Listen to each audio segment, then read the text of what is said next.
When you start with the best ingredients and you have the best people to put them together, then you really have something. Yeah, we're gonna cook.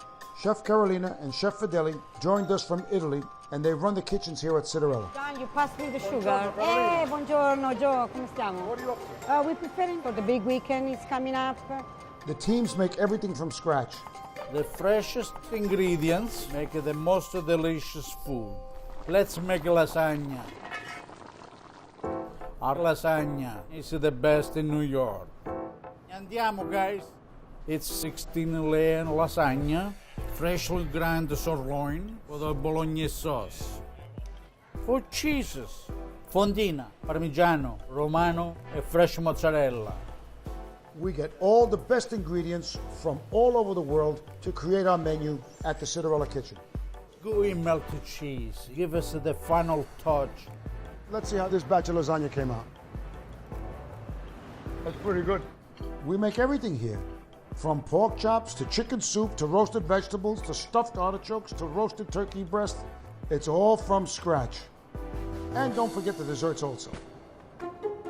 Handmade from beginning to end. Tutto è fresco, everything fresh. Every detail matters.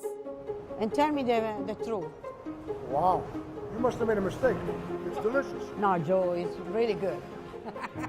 We have the best team here at the Citarella kitchen. It's like family. At Citarella, we make delicious fresh food, fresh from the source, for the most discerning city in the world, every day.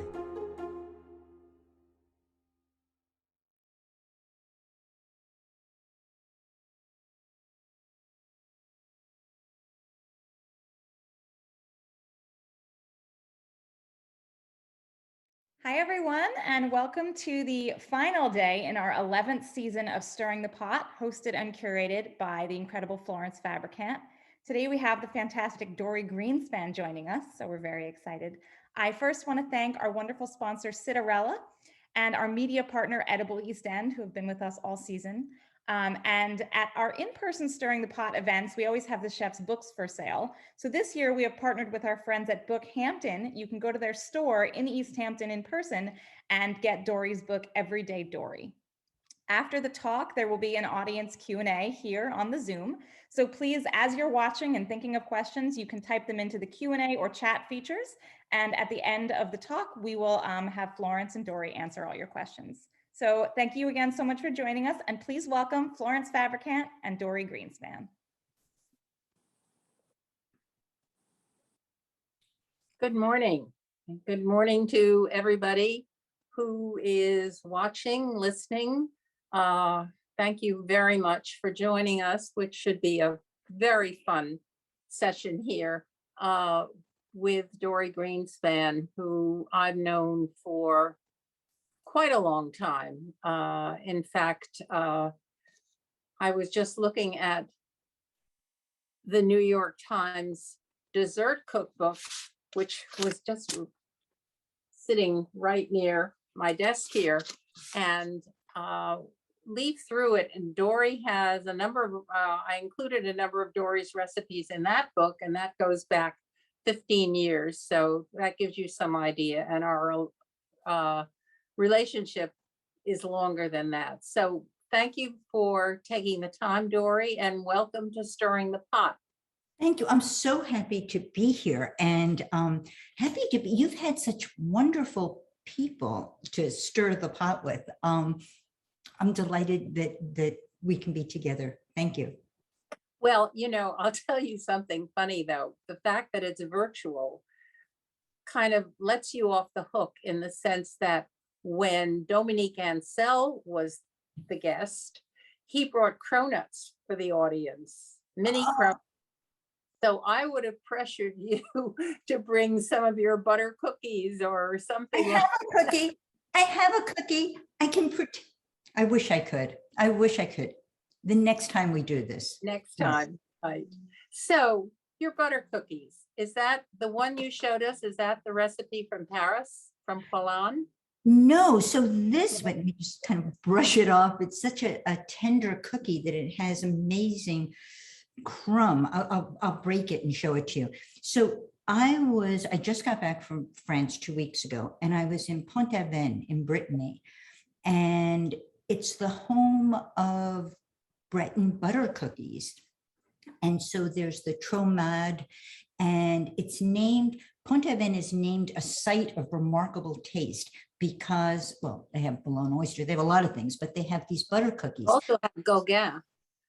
Gauguin and Paul Serusier, yeah, just, and a great museum, you know, the town. So when I got back, I've started a new newsletter. It's called XOXO Dorie. And so when I got back, I started working on Breton butter cookie. And this is the recipe that I came up with. So it's, you know, very simple the way a sablé is. It's butter, it's egg yolks, it's flour, it's confectioner sugar, not granulated. So I wish, I don't know how I can do this, but when you break it, you can't hear it. It's so tender. It's really a very delicate crumb, and it, because of the confectioner sugar, it just melts in your mouth. I won't do this now, but so that's the cookie. I actually have the recipe up. Where is it? If you click on my Facebook page and you click on the cookie, the recipe is there. So The recipe is not in your new book. no, this is a brand new recipe. It's about 10 days old. So, Dorie, how did you get involved in a specialty of baking and also dividing your time between the US and France and Paris? How did that happen?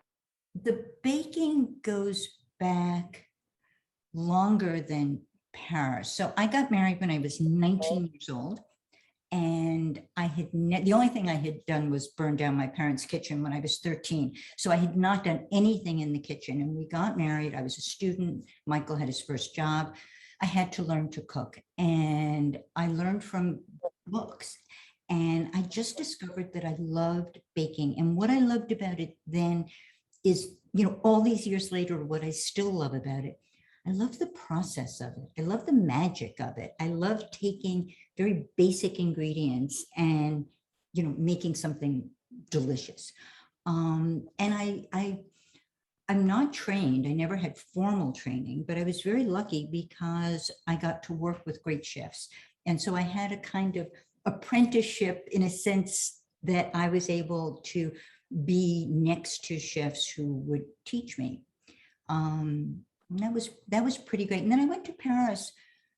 I went to Paris in my early 20s and just felt like my mother had made a terrible mistake. I was born in Brooklyn, but I know that she meant to have me in Paris. It was just that immediate, I've never had it again in another place, that sense of this should be home for me. And about 25 years ago, it became part-time home. That's exciting. So did Michael's occupation make it possible, or how do you work that out? Well, things are different now because Michael's retired, so he has more time. But we would go whenever we had the time to go 10 days, 2 weeks. Now I'm able to go longer, and I feel so lucky. But I would sometimes go alone, and I would take classes or, you know, do some work. And then, as I said, about 25 years ago, when I think it was when I started working with Pierre Hermé, that we got an apartment in Paris and I became a commuter. Tell everyone who Pierre Hermé is.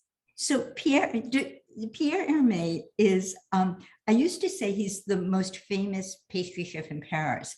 But then I started thinking, well, Paris is like the center of the pastry world. So if Pierre is the most famous pastry chef or the most esteemed in Paris, then he's pretty much in the world. So he is a pastry chef who's a fourth generation pastry chef. His father had, and grandfather and great grandfather had, actually, I think his great grandfather was a miller, made flour. He comes from Alsace, and he came to Paris when he was 16 to work with Gaston Lenotre. And Another great pastry chef. another great pastry chef who some people say really is responsible for modern patisserie.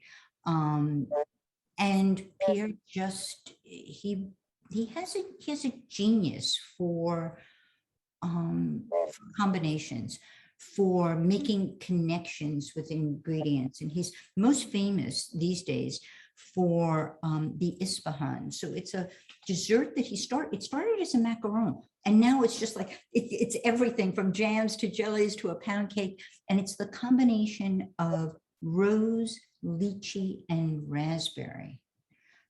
There's even a yogurt now, an Ispahan yogurt in the supermarkets in Paris.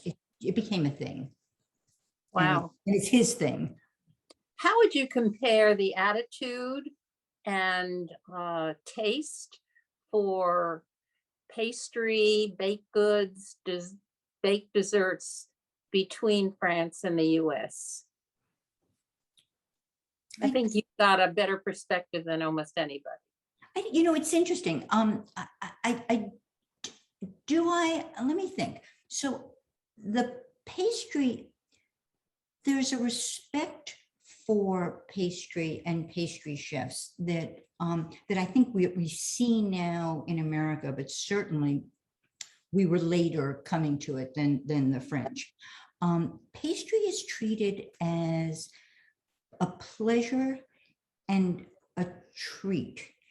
And so it's, people go to pastry shops often and they buy things, but they don't buy a lot. And it's meant to be very special, and it is special.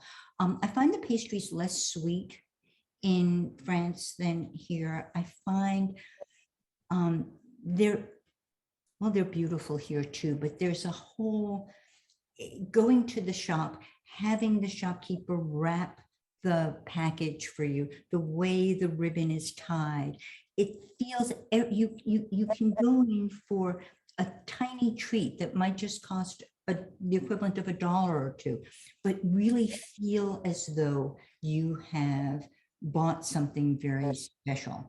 And a pastry, a beautiful pastry from a pastry shop is saved for special occasions. It's a family meal or when friends are coming in. I think there's just a different, Florence, it's interesting. What do you think? Do you think that there's a different respect?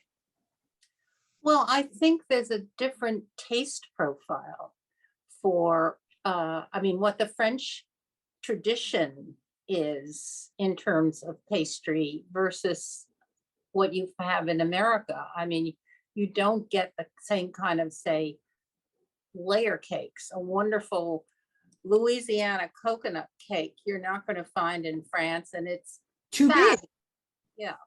But on the other hand, the whole, let's say, flourless chocolate cake or a cake that is, you cut a sliver of, is much more of a French thing. The open-faced tart with a fluted edge is something I think we inherited from France, as we inherited the pans to bake them. Exactly. Tell everyone the story you told me about making chocolate cake for a dinner party. I love that story.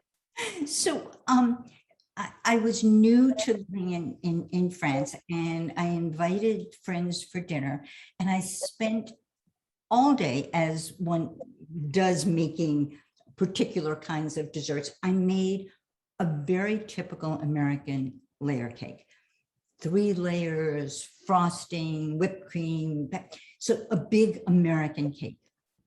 And I brought it out, and there was ooh la la la la's all around the table. And someone said to me, where did you get that cake? I stood up really tall and said, I made it. And she looked at me and said, why? Just why would you do that? It's so not done. The tradition of home baking in France is wonderful and wonderfully simple. It's, a clafoutis or a custard or an open-faced tart, often with pastry bought from this, or just a with fruit on top. Right, just a round of pastry like a galette and just fresh fruit and maybe a little sprinkle of sugar. It's a little bit of butter. It's very plain and wonderful. The idea of making a layer cake and frosting it, maybe you would do it for your child's birthday, but they were kind of shocked. Yeah, but are American, in your view, American type items like donuts and muffins and those kinds of things catching on in France, the way the croissant has taken over here? Very, very much so. And there's a whole new movement for cookies. So normally, if you say a cookie to someone in Paris, they'll immediately think chocolate chip cookie. It's cookie means chocolate chip. But now I'm seeing cookies in all over, whole shops just devoted to cookies, cookies and pastry shops. The pastry chef at the Ritz just opened a tea salon and pastry counter, and he's making a cookie that I have fallen madly in love with. It's almost like a blondie on the bottom. And then, and this is, I'm seeing this now all over Paris, and I think it's exciting. Everything that we might put inside a cookie, all the nuts and the crunchy things and the chocolate chips, is all on top. So it almost looks like a mini tart, so it's thick. It's kind of thick the way my cookie is. I bake this in a muffin tin to get this thickness. And then right before it goes in the oven, everything is put on top. And I've seen this now for a few years. And in fact, I put a recipe that I created in my book that's coming out in October, Baking with Dorie, called, what is it called? I think it's called something, I gave it a long name. I'll find it. It's called, and I can show it to you. It's called Peanut Butter Chocolate Chip Cookies Paris Style. And so the Paris style, I don't know if this will work, but the Paris style is that everything is on top. And it's an interesting way to think about Dorie, show the cover of the book. Baking Dorie, sweet, salty, and simple. That's not available yet. October 19th, pre-order, and then, early July. Yeah, there's something in that book that really struck a chord with me, and it's a recipe for something called flan, F-L-A-N. Talk about that. So it's funny because that is in fact its name, and I ended up calling it a custard tart because I thought if I said flan, people would think creme caramel or that wonderful jiggly custard. Wait, I'm looking to see if this book is so new. I don't know where anything is. So the flan is, I called it Parisian custard tart. It's a tall like a New York cheesecake. It's got a pastry crust, often puff pastry, and it's a pastry cream flavored with vanilla and baked so that it can be sliced. And it's a typical after-school snack. It's often you can often buy it in a wedge already cut, and it'll be handed to you on a piece of wax paper. And if you were a kid coming back from school, you might just stop, spend your after school money on that and eat it out of hand on your way home. It's one of the few pastries that I know that was created in Paris. So it's a typically Parisian dessert. And Florence, you told me a great story about flan. Yeah, it was funny. When I first arrived in Paris, I was 19 and kind of learning the ropes. I'd never been to Paris before, and living in a very nice neighborhood, not too far from the Arc de Triomphe, with what you would call a bourgeois family. And there was a pastry shop or there was a bakery. Let me start with bakery. Around the corner, there's always a bakery around the corner in Paris. And it was what is called a boulangerie, which is where you went for your baguette in the morning or your croissants and so forth. And they also had flan, or this custard tart. And while I was in the pastry shop, this bakery, the first time, the distinction is important. The first time, I asked for an éclair, and they said, "No, mademoiselle, we don't have those. You have to go to the pâtisserie." So in Paris, and I imagine the rest of France more or less, a bakery, a boulangerie, is a bread bakery, and they carry a very limited line of sweet things, mainly what are called viennoiserie, Vienna things, which we call Danish things. That's what happens. Stuff like croissants and cheese filled and snail spiral shaped glazed raisin pastries for the morning and so forth. But fancier stuff like eclair, cream puffs, tartlets, all of that kind of stuff, you go to a pâtisserie, a pastry shop. But one of the few things you can get in a boulangerie is this flan, which is, think of a sweet quiche with nothing in the filling but the custard. A little firmer. Yeah. It is firm. I mean, it jiggles a little bit, but you can cut it. And I love when you cut it and the knife kind of just pulls the custard down a little bit. I find it beautiful. I find it's very homey looking. Very simple. And very simple. And I think it's a surprise because it's so different from what we think of as a French sweet. You know, it's funny, when I started working with French pastry chefs, I would say, well, I'm working with a baker, and people would get confused because the baker is the bread baker and the pastry chef is the pastry chef, the same way that the shops are different. And there are always these little things, like the cookie being a chocolate chip cookie. And often I'm talking and I'm thinking things are going all right, and then I realize we don't really understand one another because of something simple like baker or pastry chef. Well, when you were in Brittany, aside from the Breton cookie, did you also, or do you make a kouign-amann? So I have made a kouign-amann once. I made actually a Pierre Hermé recipe. So a kouign-amann is the dough for a croissant, but it's rolled on sugar, and it's instead of using flour, you would use sugar, and you'd put sugar on top of it, and you'd roll it and you'd fold it so that, like puff pastry and like a croissant, you'd get layers. There are some things I think best left to the professionals. I'm happy to buy a kouign-amann. Tell me about what you find or don't find in terms of differences between the butter, the flour, or the sugar, the eggs, or whatever other. Wait, okay, I'm moving this because I have sun in my eyes.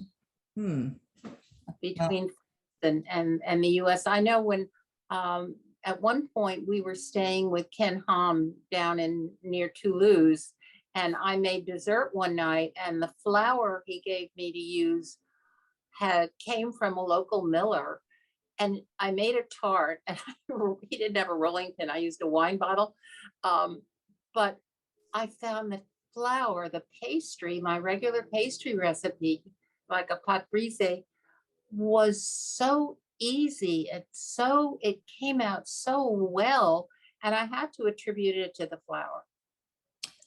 Perhaps it was the wine bottle, but probably not. So the flour is, I travel with flour. I bring American flour to France because if I'm going to be working on a recipe that I want for America, then I want to use that flour. And I always retest once, I always retest in America before I publish. But the French flour is, it doesn't have as much gluten as American flour has. And so I find that everything I make with French flour is more tender. And so I can't, a pound cake made with French flour is ethereal.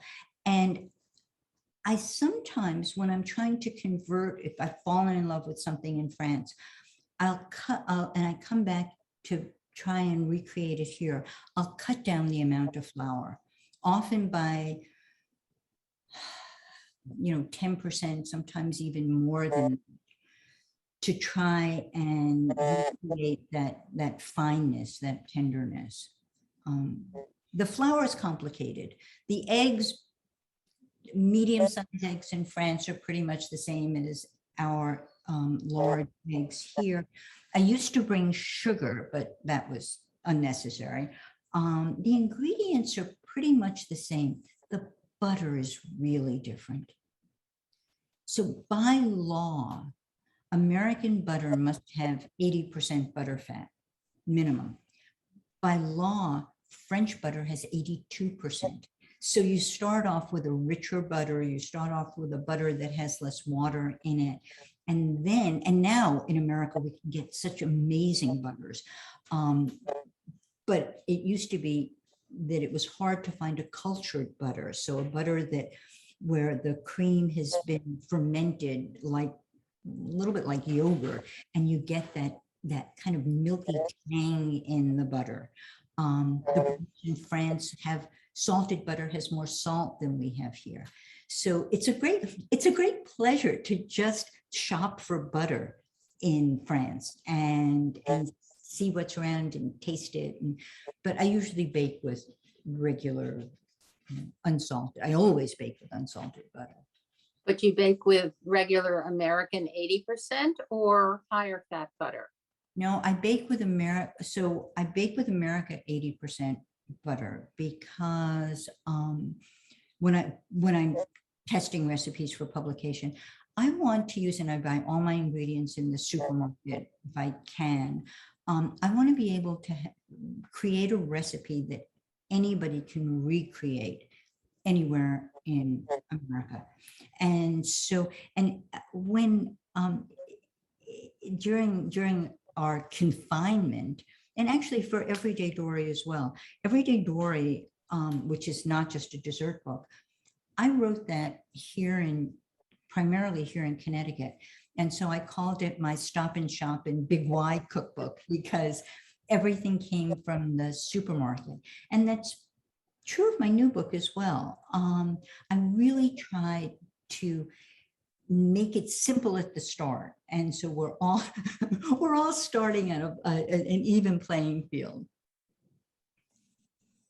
Yeah, but even in the supermarket, I'm finding that higher fat butter, not even imports, but made in the US, yes, are more generally available. Organic Valley, for one, I think is 82 or even more.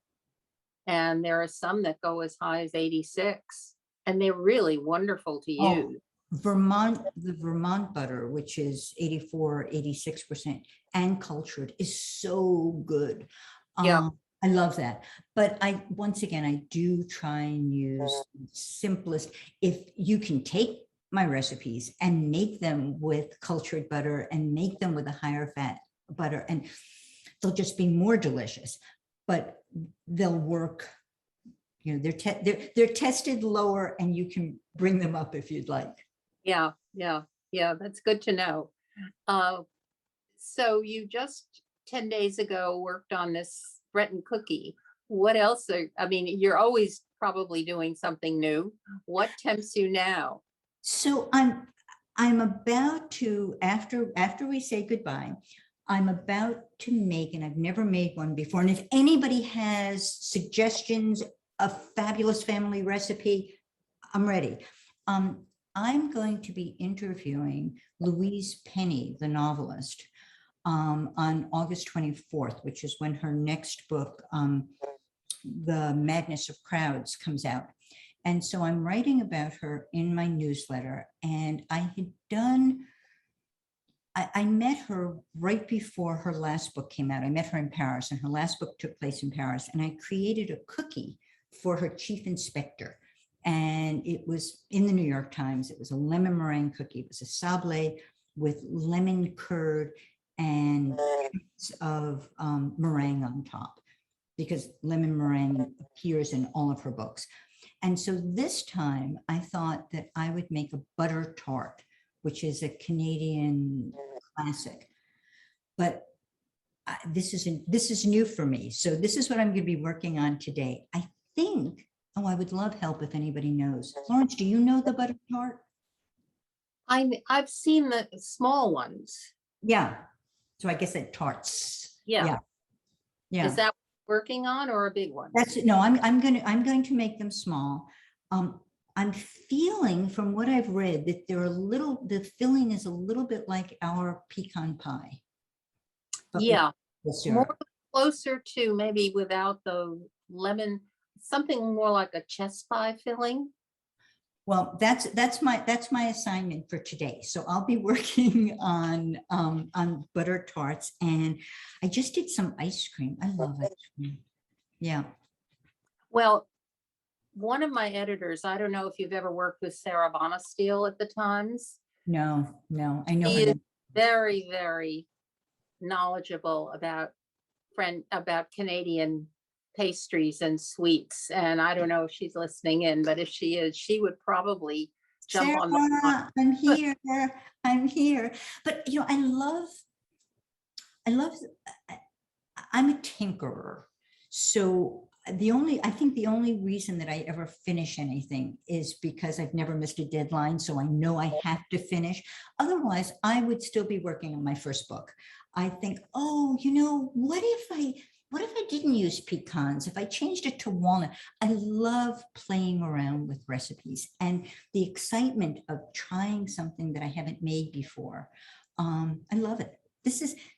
I love this. Well, I feel I'm very lucky to do this because it certainly isn't what I thought I was going to do. I love the process as much as what I get at the end. What are you doing with ice cream? Oh, so I just made a vanilla ice cream, Philadelphia style. So no, it's not a custard. It doesn't have eggs in it. And I've been playing with, a while ago, I started adding dry milk, powdered milk to the mix to help with the texture, and vodka, because that lowers the freezing temperature and keeps the texture smoother. And so I've been playing more with the texture than the flavor. The flavor is great. I love the flavor, but I'm trying to get an ice cream that will just scoop so that it'll hold its shape, but just be at that first spoonful, just have that wonderful, harder than soft serve, but that same wonderful mouth feeling, that texture. And so vodka and I've gone through a bottle of vodka and powdered milk. I think what you're describing is what I more frequently associate with gelato. Even though it's lower in fat, it does have that texture, immediate creaminess. Yeah. So sometimes I think it's hard. Of course, I can tell the difference between gelato. Once you put it in the freezer, the texture is shot, and it's very hard to bring it back. Well, I think this combination. If you leave it on the counter for about 5 minutes, I'm happy. So I'm tinkering. Do you ever soften ice cream in the microwave? So I have, and I'm always afraid I'm going to miss the moment and have soup. So there's a s'mores ice cream cake in the new book, and it has 3 layers of ice cream, and you have to soften the ice cream in order to be able to spread it. And I do it. I tried 3 different ways.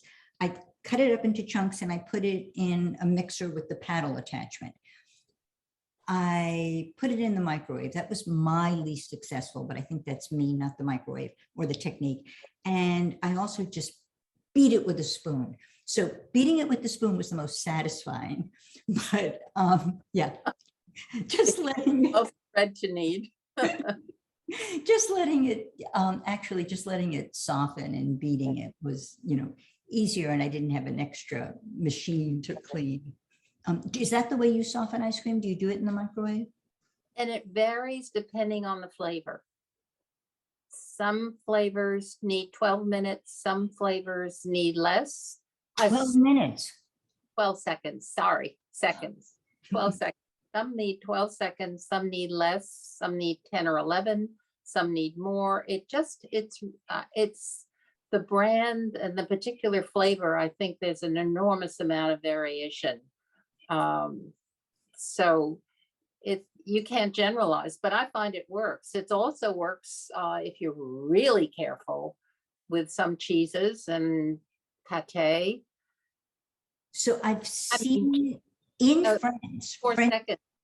yeah, taking Enough the to just brie. take fridge chill off a cheese Yeah. or a slice of pate. So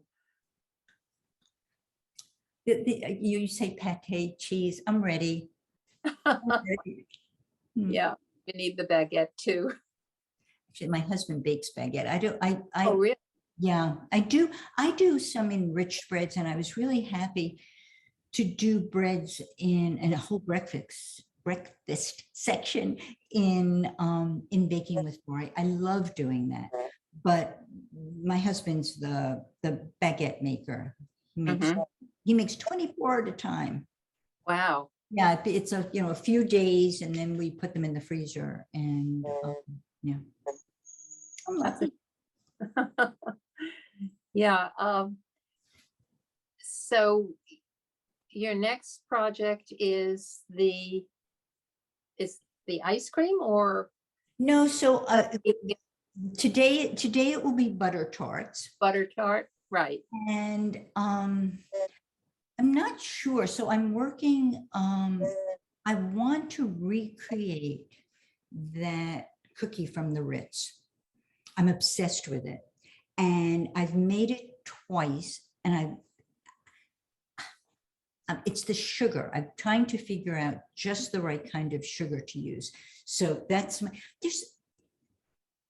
when I worked, I love starting a sentence like this. When I worked with Julia Child, but when I worked with Julia, Not the baker.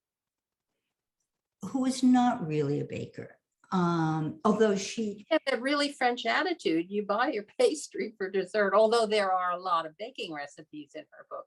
There were a lot in Mastering Volume 2, and then I worked with her on Baking with Julia, the television series. And those were other people's recipes. Simone Beck, who was the baker, and Rick, she's got a whiskey cake in one of her cookbooks that is to die for. I got fired because of that cake. That cake. I had a job I got fired from it for just a very short time in a New York bakery, and they used that cake. So it was raisins soaked in whiskey, and it had almonds, and it was chocolate. It was called the Dark. It was an amazing cake. And my job was to make that cake, which I did. And I got so bored. I said I was a tinkerer, and I did. And so I changed the cake, and instead of whiskey, I used Armagnac, and instead of raisins, I used prunes, and instead of almonds. Oh, what a good idea. Well, actually, I was told it was a good idea, and then I was told that I was fired. That was I had played around with the restaurant's signature cake, and was fired for creative insubordination. which now at Oh, my that's- age, yeah, pretty great. But so I started to say about Julia because we were out one day, the one day she played hooky, and she said to me, I'm short, she was so tall, and she put her arm around me and she said, you know, we're so lucky.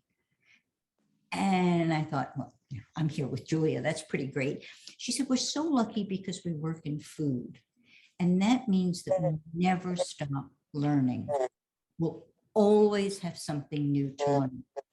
And I think about that when I'm working on, like, I love this butter cookie. It could use some nuts. There's something, you know, maybe I could change it. The sugar that I'm playing with in this Paris cookie, there's always, when I'm sure it's true in other fields, of course it is. But with food, there's always something more you can do. Another ingredient, another flavor combination, another way of thinking about the shape of something. I feel like I'm so lucky to work in this field because there is, like Julia said, always something to learn. We'll be opening this to Q&A in a minute, but before we do, I wanted to bring up the one topic that we haven't covered at all, and that's the brownie. What's your favorite way to make a brownie? And how about brownies in Paris? Have they caught on? So I saw brownies and then I didn't see them. And of course, like the cookie, the word is brownie in French. Yeah. So I've been thinking, so I make a lot of brownies, a lot of different ways. Usually I make a brownie where I'm melting the butter and chocolate in a bowl over simmering water. And then I'll add the sugar and it'll get grainy. And then I'll add the eggs and it will, you know, and it all happens in the bowl. And I get, is it fudgy? Is it cakey? I can never tell. I just, you know, it's a little chewy. I love that brownie. But I was thinking about the brownie that Rick Katz made for Julia. And he made it by beating I'm trying to remember, beating the eggs and the sugar until it was almost like a mousse. And I was looking at Paula Peck, who was a baker in the 70s or 80s. She wrote a wonderful history book. Wonderful, with lots of Viennese recipes. Exactly. Yeah. And I was looking, and she had a brownie and it was made with that same technique. And so I was thinking that I want to take a look and look at Rick's recipe, look at hers, and think about how that changes the brownie and what that texture might be. So once again, I'll be playing. I'll be curious to know.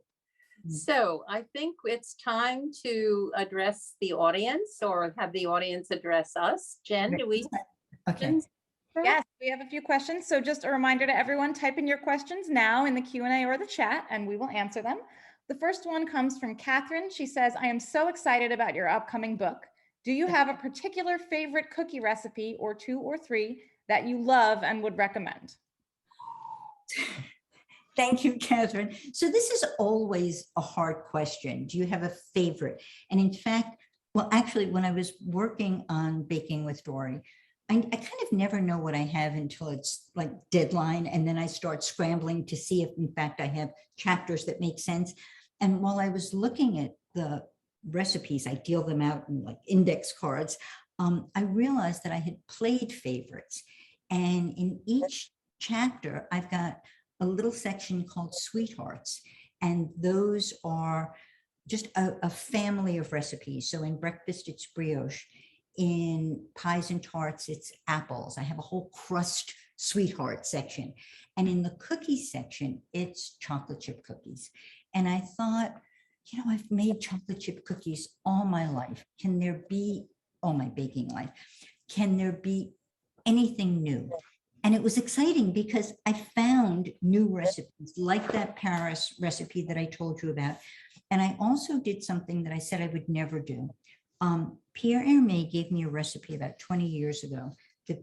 It was a chocolate sablé that had fleur de sel, that French sea salt in it, and chunks of chocolate. And a friend of mine renamed that cookie World Peace Cookie, and it became really popular. And people say, well, would you revise it? Would you update it? Would you do? And I said, no, because they're perfect the way they are. But in the new book, I've got World Peace Cookies at the Sunlight, 2.0.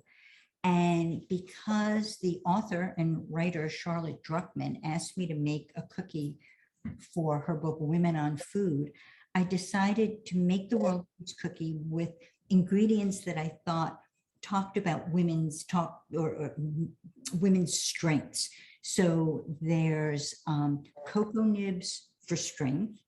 There's some rye flour for a kind of earthiness. There are freeze-dried raspberries for that kind of pop and verve and unpredictability. There's a little bit of pepper. And so I'm really excited about this recipe. It was the recipe I said I would never change. And I love the new version. So our next question from Amy is, what's your earliest food memory? My earliest food memory. Oh dear, is there a shrink in the audience? I'm trying to think. I don't. So my mother famously didn't cook. There wasn't, oh dear. You would have thought that would have been simple. My earliest. How about your favorite food memory? Ice cream. Going for ice cream with my parents, getting Italian ices from, it was the roadside cart that we would stop and get them from. Ice cream.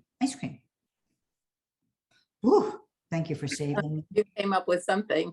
No, this is terrible. Somebody once asked me what my favorite dish was that my mother made, and that's when I realized that I didn't have that. Yeah, okay, I'll be thinking about this next time.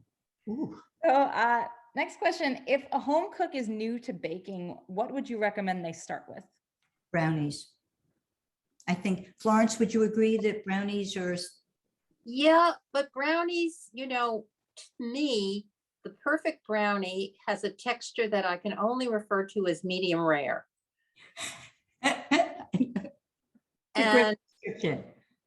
And frankly, I find if you look at the classic brownie recipe where you melt the butter and the chocolate together, and melting the butter and the chocolate together, and goodness knows, you don't need to do it in a double boiler. And I do it on just very low heat and watch it carefully. And the butter keeps the chocolate from burning. And, you can't go answer the phone or sweep the driveway or anything while this is happening. And it doesn't take that long. But anyway, mixing the butter and melting the butter and the chocolate together, and then the eggs and sugar.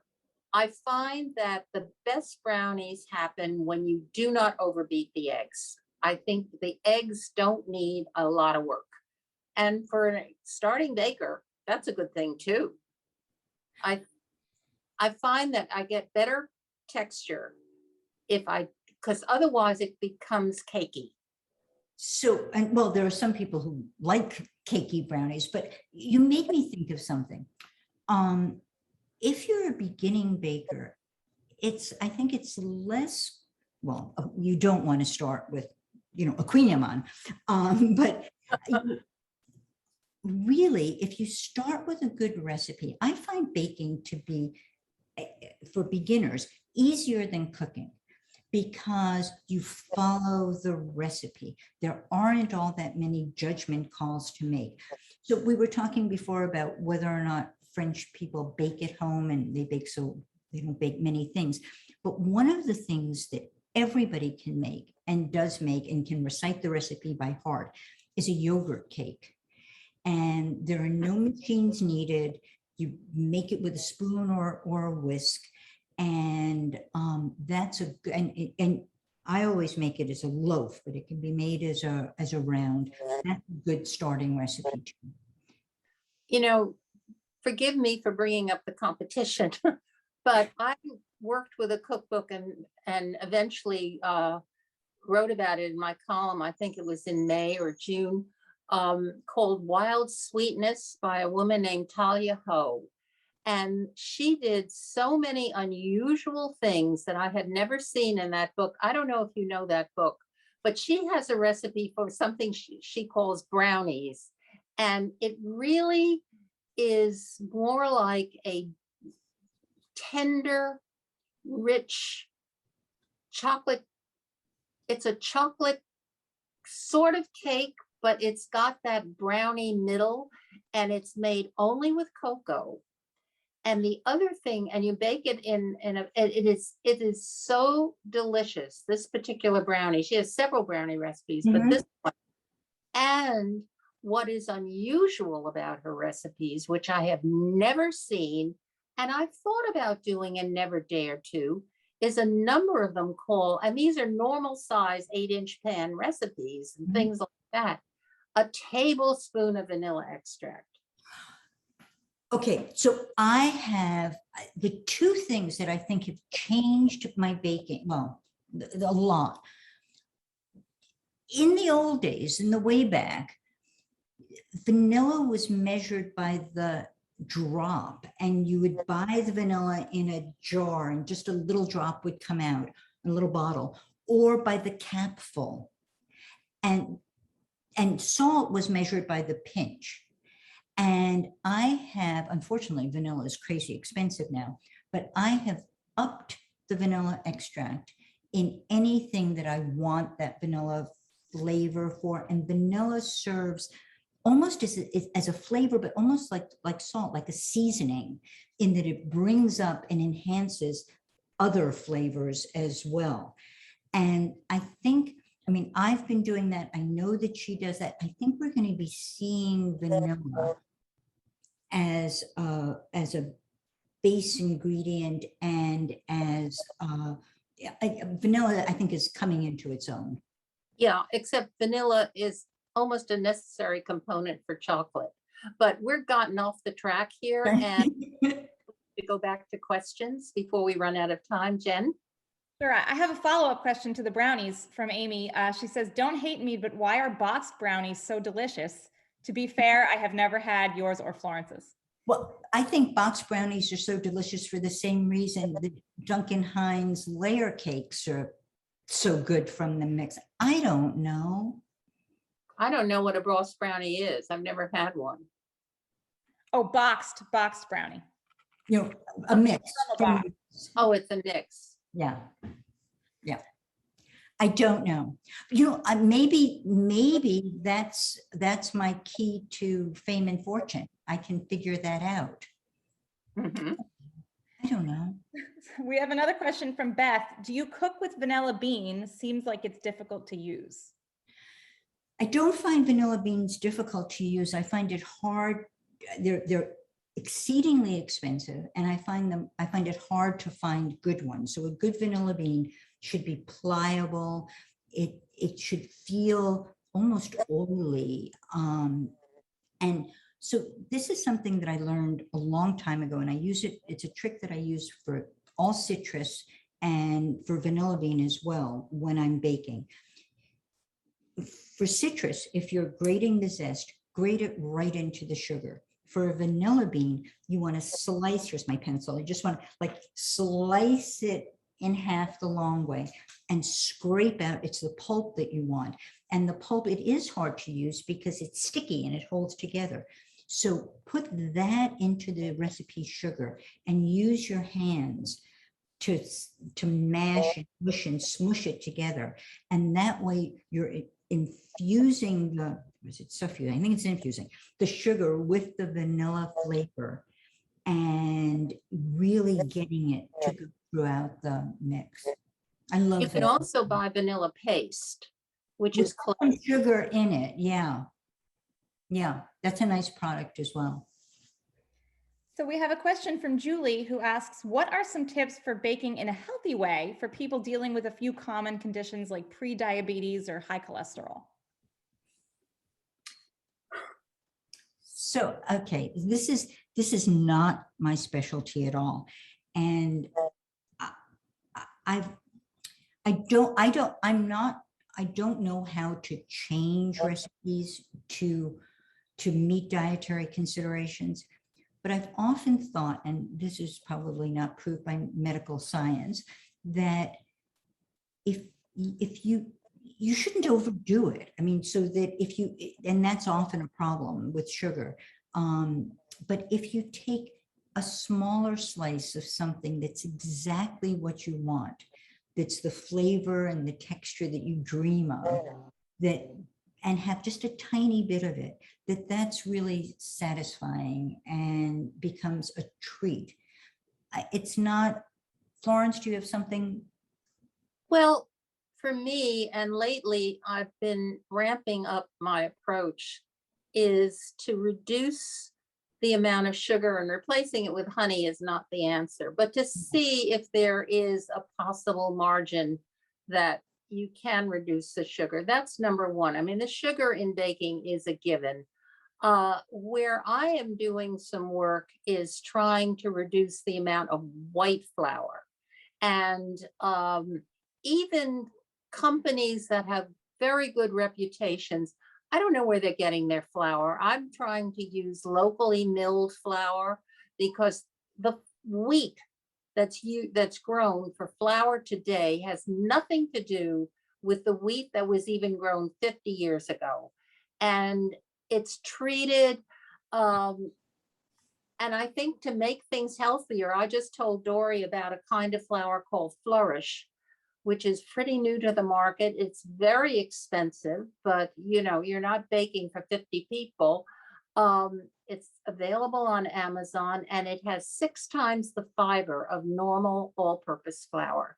And I think fiber, which you will get in whole wheat as well, but whole wheat is something else to deal with. What I tend to do, if I think it'll work, is reduce the amount of white flour and add buckwheat, because I love the nuttiness of buckwheat flour. Buckwheat flour has little or no gluten, Right. so you're not really changing a big textural component as you would if you added whole wheat flour. And that's another thing I've done. I also only use whole milk. I don't believe in low fat or reduced fat, because those milks are treated with stuff, and I don't want my milk treated with stuff.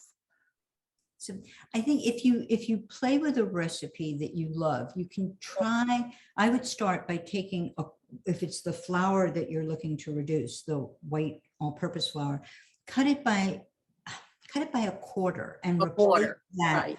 Yeah.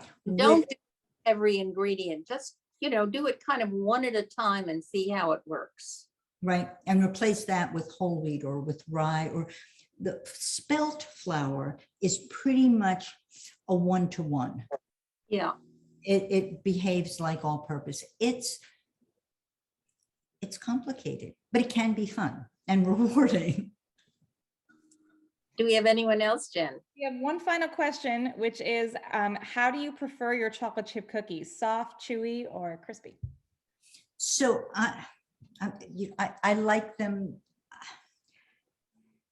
I don't believe, so I love a cookie that's thin, that's crunchy around the outside, and that's a little bendy in the center.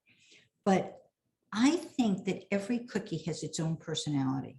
And so that I think that many cookies, and some chocolate chip cookies among them, really don't come into their own until they're cool. And that's when their texture knits and the flavors really come together. So it's rare that I'll grab a cookie off. I love texture too much to just want soft, and I like contrast. So I'm indiscriminate when it comes to chocolate chip cookies. If the chocolate is good, and it's not too sweet, and if it doesn't have too much spice, I'm in. Jen, do we have a couple more minutes here or should we close it down? Sure. Okay, I meant to ask you one other thing, Dorie. How do you feel about cookie dough? Do you eat cookie dough? Do you lick the batter bowl? And how do you feel about ice cream with cookie dough in it or cookie dough on a spoon? So I taste cookie dough, but it's not my taste. I don't enjoy cookie dough as a thing. The same way that, now I'll get slammed, I think, but I don't like cookies that are so big that the center is unbaked and like dough.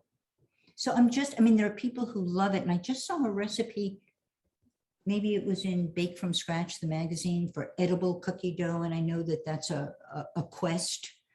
How do you feel about it? I'm with you. I mean, I'll nibble a piece of cookie dough. I love the batter bowl. Okay. I have, but cookie dough, not so much.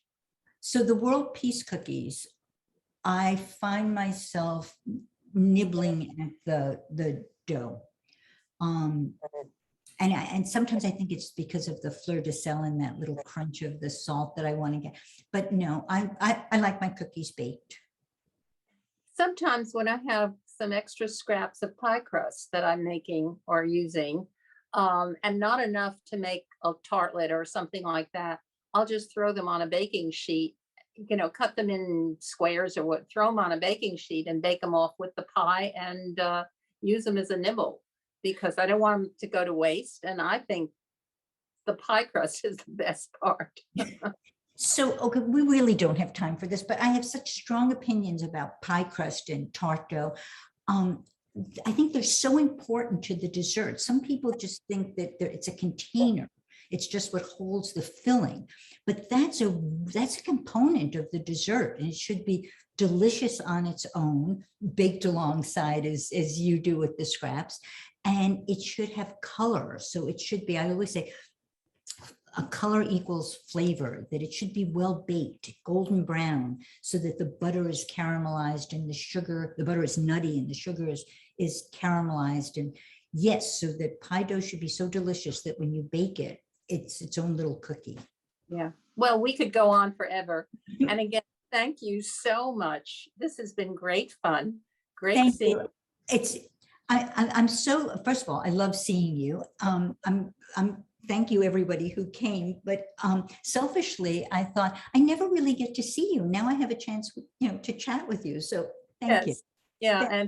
Thank you everyone. For our loyal audience, and thank you for supporting Guildhall, and light the oven. Light the oven, bake on. Bake on.